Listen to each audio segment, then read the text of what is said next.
Psalm 1 reminds us that we are not to walk in the way of the wicked, to stand with sinners, or to sit in the seat of scoffers. Those who do not do those things are blessed. And we remembered this morning that there are times that we are blown like chaff, when we are formed by those things around us, the people around us, and instead of the way of God, that we are blown from here to there. There's no rootedness, there's no strength. We just go with the wind, trying to fill that hole, trying to have an answer to that story that we tell ourselves. But the psalmist reminds us that the true story that we should live into is the story of God. It is to delight in the law of the Lord and meditate on it day and night.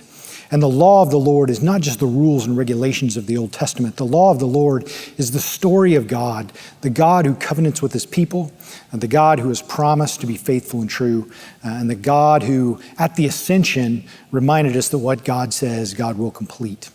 So this week, as you're meeting in your groups, if you are with a group that is just a team or a business group, one of the things you might be able to talk about is, what is the story that you're telling yourself? Where did that narrative come from?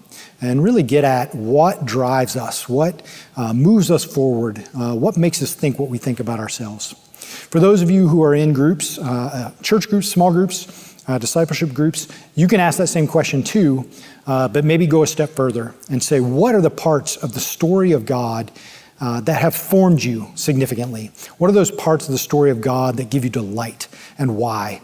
And share that together. Know that we are praying together that all of us would live into the story of God so that we can be sent out into the world.